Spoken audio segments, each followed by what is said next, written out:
Today I couldn't be more excited cause we're doing one of the most quintessential grindhouse movies ever made, and I'm of course talking about I drink your blood. Now, if you're anything like me, you probably learned about this movie from seeing the trailer, which is iconic countless times on trailer compilations. What acts of sadism will this electric knife be used for? In fact, in the late 2000s, when we kind of got a boom of interest in exploitation and grindhouse cinema, this one kind of became synonymous with that era. And for good reasons. This has everything you want from an exploitation film. It has gore, it has cheesiness, it has acting, I guess you could call it, and of course it has a group of hippie satanic cult members getting infected with rabies by eating meat pies.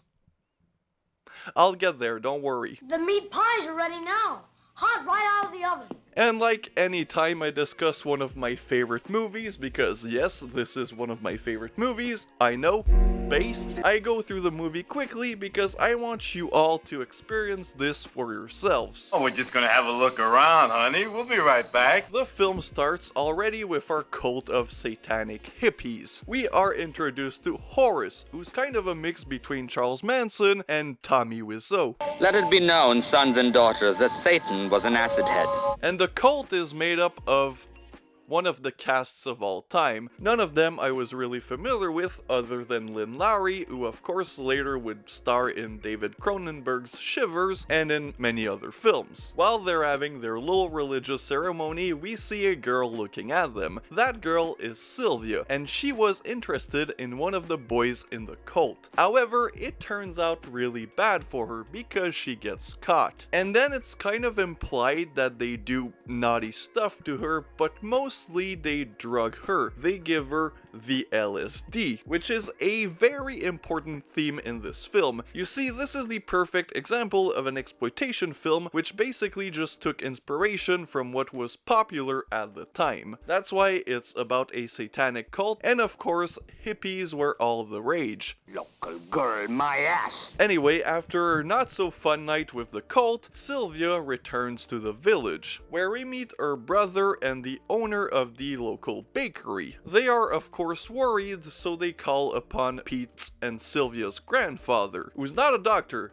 but a veterinarian. That has to do with something, I think. We also learned during this that the village is basically a ghost town, since they got cut away from civilization when they destroyed and now they're rebuilding a dam. Anyways, the lady that runs the bakery brings the food to the construction worker, and she also has a boyfriend there. She asks him to see if any one of the crew members is responsible for what happened to Sylvia. Then we go back to our LSD addicted cult members finding out about the town. And of course they act like nothing happened. They just go in the bakery and ask for food. They also ask information as to where they can sleep in town. And the bakery lady is like, well, half the town is abandoned, there's a hotel, but it's kind of sketchy. But they don't mind the hotel and they go to that. There, Pete warns them that there's a lot of rats. But not only do they don't mind, Horace is like, let's make a contest. Whoever brings me the biggest rat gets to play my part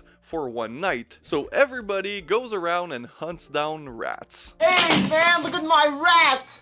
And Rollo is the one who catches the most, so he's gonna be the leader that night. Therefore, Satan is a black man.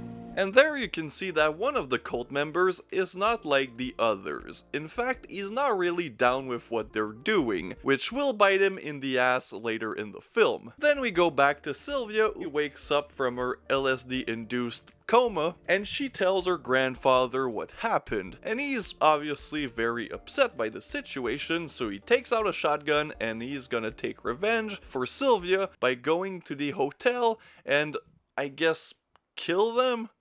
Or like, scare them? His plans are not very well thought out. In fact, he doesn't really do anything. He shows up at the hotel, kind of just brandishes his gun, and of course Horace takes off his glasses, smashes them, and then gives him LSD. Our dear Pete, however, is not far and he wants to save his grandfather, but he's like a 10-year-old kid, so he can't do shit. They mess around with him and then they give him back his grandfather, but he's not normal. Pete thinks he's drunk, however, Sylvia knows a little more, and that leads to my favorite scene that always makes me laugh, even though I've seen this film about probably 30 times, where Pete asks what is going on with grandfather. He's been doped. Huh? With that stuff that they call LSD. The whole bunch take it. What does it do, that L, whatever you call it? Boy, you really don't know anything. Well, it makes a person crazy. Wow. L, whatever that is, goddamn Pete, it's 3 letters, and she just told you. How stupid are you? The answer is very, because his next move is to infect meat pies with rabies from a dog he shot the night earlier.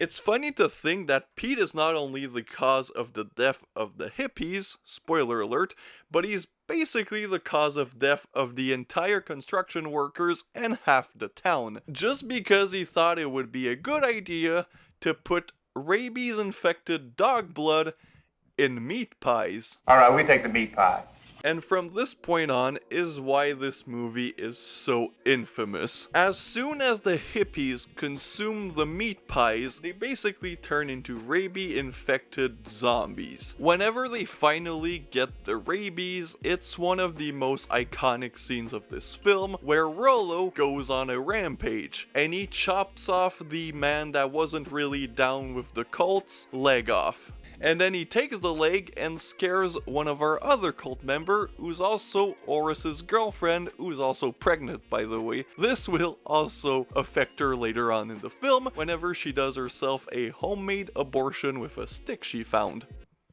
Yep, this movie is also kind of messed up. One of the other girls in the cult goes to the construction workers and asks for Snoo Snoo, which they obliged, and they even bring her to the construction site for everyone to share. Marks would be so proud. How soon before death overtakes the victim? But of course that leads to the construction workers being infected. Thank you, Pete.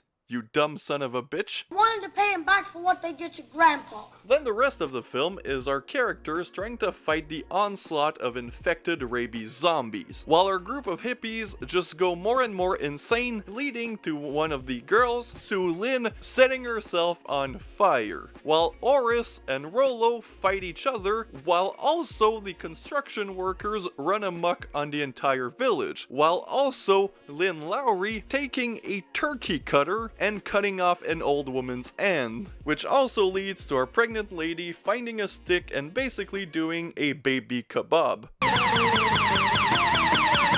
Sylvia, Pete, and Grandpa, what happened to Grandpa again? I kind of forgot. Anyways, it's not important, are joined by the guy that Sylvia was in love with, who's also not infected because he didn't eat any of the meat pies, and they are the ones trying to save the town. The foreman is also trying to save the girl who runs the bakery because they're a couple, and then the doctor explains to our characters what to do whenever you see somebody with rabies. You spray them with water because they fear water. And then the last minute of this film are just pure insanity. The group of infected construction workers are running around, running amok. One of them is just a dude walking around with a dead goat. One of them chops off the head of the boy that was in the cult. And yeah, it just gets silly.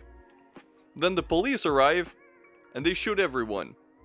Then, since this is the early 70s, which basically were the late 60s, a doctor explains exactly what happened just now.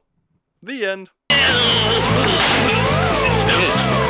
So, what are my thoughts on I Drink Your Blood? As I've told you, this is one of my favorite films like ever. I watch this one every year, if not more than once. It's kind of become a tradition for me to watch this around Halloween, just because that's how I saw it first, and I just always love this one. It is so insane, so goddamn amazing in every way, but it kind of gives people who discover exploitation films to this one a false sense of security. Not every exploitation film is like this, and that doesn't make the others bad.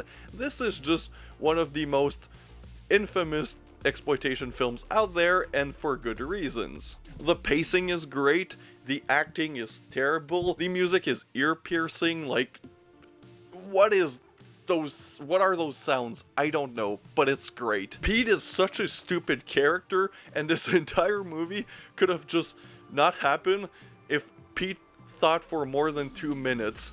He asks the baking lady what happened if you give rabies to humans after he already infected the entire hippie group. And then he realizes, that might have been a bad idea. Like Pete. Goddamn, of course it was, you dumb motherfucker. I feel bad for talking about a 10-year-old child like that, but come on, Pete. Stupid asshole. It's just great. Every minute of this film is amazing, and the director was clearly smoking that Whoopi Goldberg Furburger Kush.